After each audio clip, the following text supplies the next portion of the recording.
तो सबसे पहले बात करते हैं जो रिसेंटली मॉडिफाई करवाया है मैंने, स्नॉर्कल। तो हमेशा जब भी मैं पानी नदी को क्रॉस करता था तो मन में एक हमेशा डर रहता था कि यार कहीं इंजन में पानी ना चले जाए। तो ये स्नॉर्कल बेसिकली करता क्या है, तो ये बेसिकली आपके इंजन में पानी जाने से रोकता है। दूसरे मॉडिफिकेशन की बात करते हैं, ये है ऑक्स लाइट। अब मैं तीसरे मॉडिफिकेशन की बात करता हूँ, वो है ये रॉक स्लाइडर। तो जब मैंने रॉक स्लाइडर नहीं लगवाया था तो उसका खामियाजा मुझे भुगतना पड़ा, ये चीज़ मेरी टूट गई है, देख रहे हो आप। सो फाइनली जिम्नी में लग चुका है स्नॉर्कल, ऑक्स लाइट और ये rock slider. So welcome to the channel Vicks travel films. और आज के वीडियो में मैं बात करूंगा कि मैंने अपनी जिम्नी में क्या क्या मॉडिफिकेशंस करवाए हैं। वैसे मैं शोशाबाजी शो ऑफ में बिलीव नहीं रखता हूं। सो जिम्नी में मैंने जितने भी मॉडिफिकेशंस कराए हैं वो जब मैं ऑफ रोड पे गया हूं या कुछ ऐसे एक्सपीडिशन पे गया हूं जहां मुझे ज़रूरत पड़ी है कि ये चीज़ गाड़ी में होनी चाहिए थी, वो नहीं थी, तो मैंने उसको इंस्टॉल कराया है। गिनती के पूरी जिम्नी में 7 से 8 मॉडिफिकेशंस हुए हैं जो एक एक करके मैं आपको बताने वाला हूँ। स्नॉर्कल अभी रिसेंटली लगाया है, ऑक्स लाइट क्यों लगाया है इसके बारे में बताऊंगा, रॉक स्लाइडर जो ये किनारे होता है इसके अलावा भी इसका बहुत काम होता है। इसके अलावा अगर आप रियर साइड में आएंगे तो ये है लैडर, इसका भी क्या यूज़ है वो भी आपको पता चलेगा। ये है रूफ टॉप कैरियर, इसके बारे में तो खैर आपने वीडियो में देखा ही होगा पिछले। और सबसे मेन है टायर्स, जो कि मैंने इनिशियली ही चेंज करवा दिए थे। तो आज इस वीडियो में इन्हीं मॉडिफिकेशंस के बारे में बात करूंगा कि आपको ये मॉडिफिकेशंस करवाने चाहिए नहीं करवाने चाहिए और इनका बेसिकली पर्पस क्या है। एक एक करके शुरुआत करते हैं। एंड प्लीज़ चैनल को जरूर सब्सक्राइब कीजिए। विक्स ट्रैवल फिल्म्स, ट्रैवल की ऐसी स्टोरीज आते रहेंगी, बाकी जिम्नी के बारे में मैं बताता ही रहूँगा। करते हैं वीडियो स्टार्ट। तो सबसे पहले बात करते हैं जो रिसेंटली मॉडिफाई करवाया है मैंने, स्नॉर्कल। स्नॉर्कल होता क्या है और इसका पर्पस क्या है, इसकी ज़रूरत क्यों पड़ी। ये सिर्फ शो ऑफ के लिए नहीं है, ये बेसिकली एक वर्किंग स्नॉर्कल है। अब मैं इसको आपको पूरा प्रैक्टिकल करके ही दिखाता हूँ। तो मैं सबसे पहले बोनेट खोलता हूँ तो मैं आपको वो प्रैक्टिकल चीज़ बता पाऊँगा कि ये लगा क्यों है और क्या इसका पर्पस है।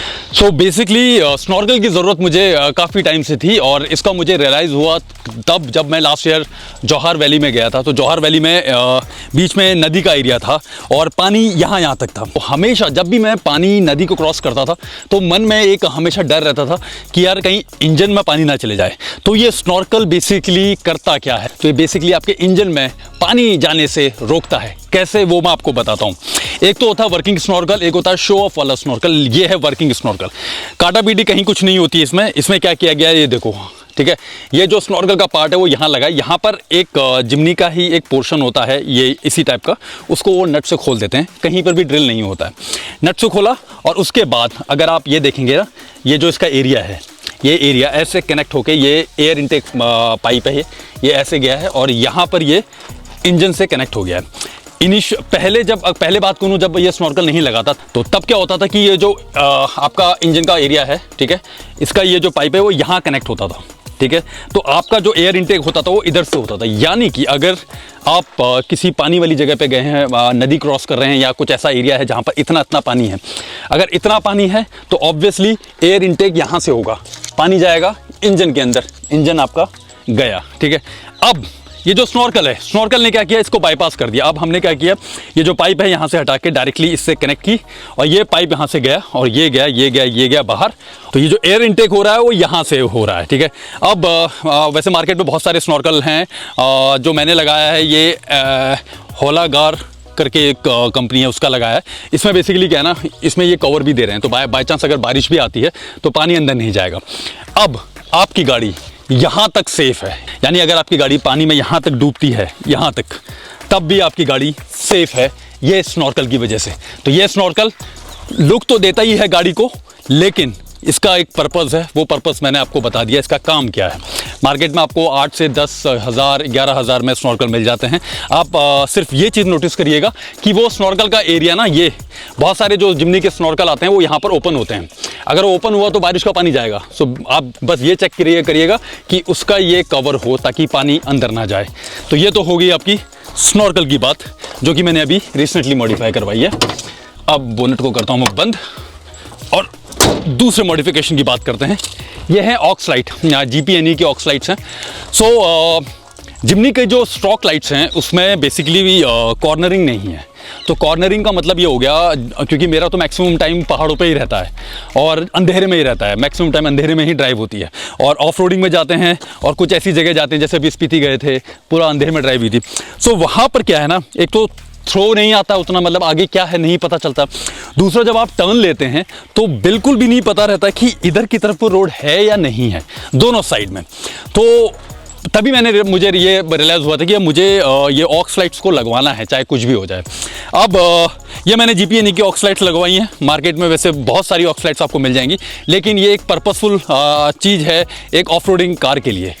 और हाँ, दूसरा, बहुत सारे स्टेट्स में इनको लगाना चालान होता है इनको लगाने पे।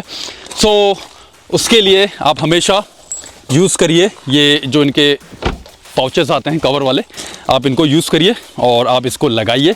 क्योंकि नॉर्मल टाइम पे जब आप सिटी पे ड्राइव कर रहे हैं या आप कहीं ऐसी जगह पे हैं जहाँ बहुत ज़्यादा गाड़ियाँ हैं, आपको ज़रूरत नहीं है, तो प्लीज़ इनको ऑन मत करिए। सामने वाले की आँख फालतू में आप फोड़ेंगे, राइट। इसको तभी यूज़ करिए जब आपको इसकी ज़रूरत हो। ये हो गए पैक, ठीक है। ये ऐसे ही पैक रहेंगे जब तक कि मैं किसी ऐसी लोकेशन पे नहीं जाता हूँ। अब मैं तीसरे मॉडिफिकेशन की बात करता हूँ, वो है ये रॉक स्लाइडर। सो ये रॉक स्लाइडर की मुझे ज़रूरत क्यों पड़ी? मैक्सिमम टाइम क्या होता है कि जब भी मैं अपना रूफटॉप टेंट में खोलता हूँ तो मुझे सबसे पहले तो यहाँ चढ़ना पड़ता है, राइट। ये क्योंकि जिमनी में ऐसा रॉक स्लाइडर आता नहीं है स्टॉक में, तो यहाँ चढ़ के मेरा कोई भी काम होता है। तो ये काम तो अब मेरा इससे सॉल्व हो गया, ठीक है। अब मैं कोई भी काम करना हो मैं इस पर कर सकता हूँ। लेकिन ये तो एक चीज़ हुई। दूसरा क्या फ़ायदा है इसका रॉक स्लाइडर का, आओ मैं आपको दिखाता हूँ इधर, ठीक है। इधर की साइड आओ।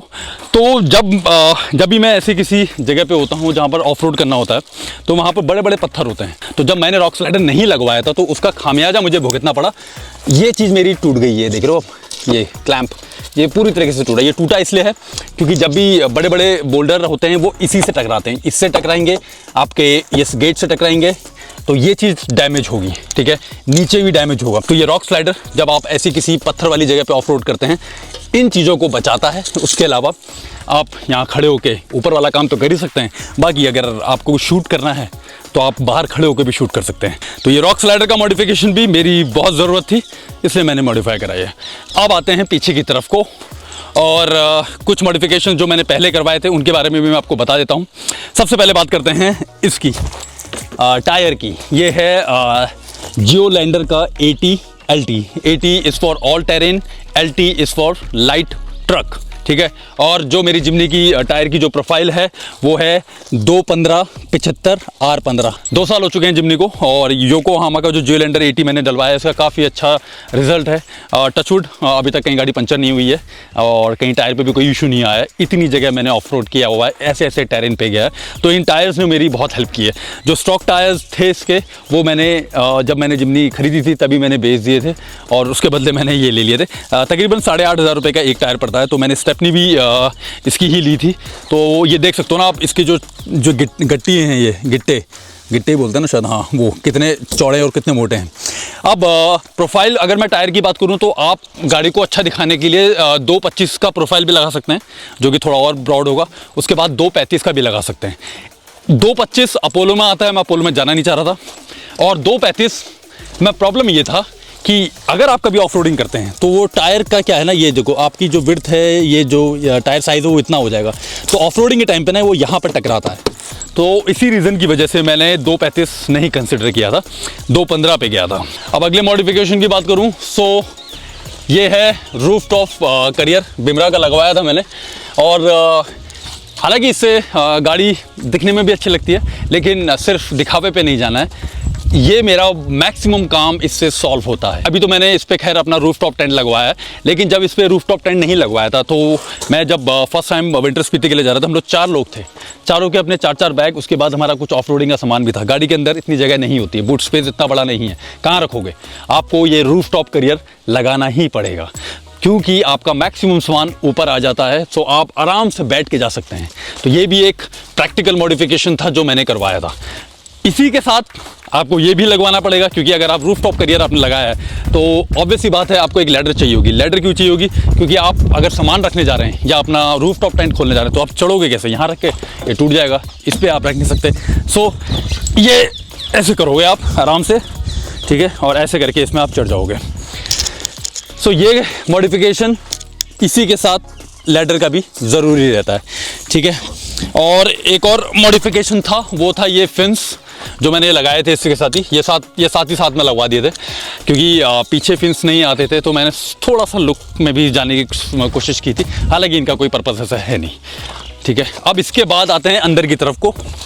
अंदर में भी मैंने अभी रिसेंटली कुछ चीज़ें डलवाई हैं। ये है एक बॉटल होल्डर जिसके साथ अपना मोबाइल भी कनेक्ट हो जाता है। दोनों तरफ मैंने लगा दिया है, ये देख लो, ठीक है। अभी आराम से क्या है, आपका अगर पानी की बोतल है आप आराम से यहाँ रख सकते हैं, अपना मोबाइल यहाँ पर आप अटैच कर सकते हैं, ठीक है। और ये एक ट्रे, डैशबोर्ड ट्रे, ये भी बहुत ज़रूरी है। आपका जैसे माइक है आप रख सकते हो यहाँ पर, अपनी कीज़ रख सकते हो, क्योंकि जिमनी में क्या है ना, यहाँ की तरफ कोई स्पेस नहीं है। आप अपने सनग्लासेस इधर रख सकते हो, अपना मोबाइल फ़ोन इधर रख सकते हो।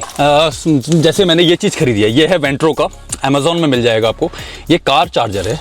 तो ये बेसिकली क्या है, आपके जो सिगरेट लाइटर वाला जो स्लॉट होता है उसमें आप ये जाएगा। अब आप इससे अपना लैपटॉप, अपना मोबाइल और अपना कोई भी डिवाइस, अपना ड्रोन, कुछ भी चार्ज कर सकते हैं। और लास्ट मेरा मॉडिफिकेशन है ये रूफ टॉप टेंट, जो कि गावा ओवरलैंड से मंगाया है मैंने। सो इसकी भी मुझे ज़रूरत पड़ी है, क्योंकि एटलीस्ट अब मैं अपने होटल के पैसे तो बचा ही लेता हूँ। रूफ टॉप टेंट, होटल के पैसे तो आप बचाओगे। इसके अलावा खुले आसमान के नीचे आप एक बेहतरीन रात निकालते हो किसी भी जगह पे, एक अच्छा एक्सपीरियंस रहता है कैंपिंग का। सो ये भी एक प्रैक्टिकल मॉडिफिकेशन था जो मैंने जिमनी में करवाया है। कुछ ड्रॉबैक्स भी होते हैं ऐसे चीज़ों के, जैसे कि आपने अगर एक हैवी टायर प्रोफाइल लगाई है तो उसके बाद ऑब्वियस सी बात है, तो आपका जो माइलेज है वो डाउन होगा। जब आपका रूफटॉप का जो टेंट है, मुझे ये जो कॉस्ट किया ये तकरीबन 80,000 समथिंग का है, ये 80-85 समथिंग का, भी मुझे एग्जैक्ट फिगर याद नहीं है। लेकिन क्योंकि ये जैसे छत पे लगा रहता है, तकरीबन 60 kg का है ये, 60 kg का वेट आप हमेशा आप कैरी करोगे। होटल के पैसे तो बचा रहे हो, लेकिन माइलेज आपका डाउन होगा। तो माइलेज के टर्म्स में इन सारे मॉडिफिकेशन के बाद ये टायर्स और इसके बाद जो माइलेज मुझे मिलता है जिमनी में, वो 10 का मिलता है। अगर आपकी जिमनी 14 या 15 का माइलेज दे रही है, तो इसका मतलब ये मॉडिफिकेशन अगर आप जाओगे तो फिर वो माइलेज है फिर वो कम हो जाएगा। सो ये थे मेरी गाड़ी के कुछ मॉडिफिकेशंस, क्योंकि जो लोग जिमनी खरीदते हैं वो लोग इस डाउट में रहते हैं कि क्या क्या चीज़ें मॉडिफाई कराएं, क्या ज़रूरत की चीज़ें हैं और क्या ज़रूरत की चीज़ें नहीं हैं जो हम मॉडिफाई कराएं। आप एक गाड़ी में, एक ऑफ रोड गाड़ी में बहुत कुछ मॉडिफाई करा सकते हैं। आप बम्पर को चेंज करवा सकते हैं, आप यहाँ पर ये क्या बोलते हैं, जो आपने मेटल के बम्पर्स होते हैं वो लगवा सकते हैं, आप बतेरे मॉडिफिकेशन करा सकते हैं कराने को। लेकिन मैं सिर्फ उन चीज़ों पर गया जिनकी एक्चुअली में ज़रूरत थी, और वो ज़रूरत मुझे तब पड़ी जब मैं किसी ऐसे ट्रिप पे गया या किसी ऐसे एक्सपीडिशन में गया जहाँ पर मुझे ऐसा फील हुआ कि ये चीज़ मेरी गाड़ी में होनी चाहिए। तो वही चीज़ मैंने आपको बताई है। सो वीडियो कैसा लगा आप बताइएगा ज़रूर। और अगर आपको कुछ पूछना है तो आप मुझे इंस्टाग्राम पे डीएम कर सकते हैं, Vix_travelfilms, विक्स एक्सपीडिशंस, जो कि इंस्टाग्राम पे पेज है जिसमें हमारे एक्सपीडिशंस जाते रहते हैं। आदि कैलाश का एक्सपीडिशन अब शुरू होने वाला है 15 मई से।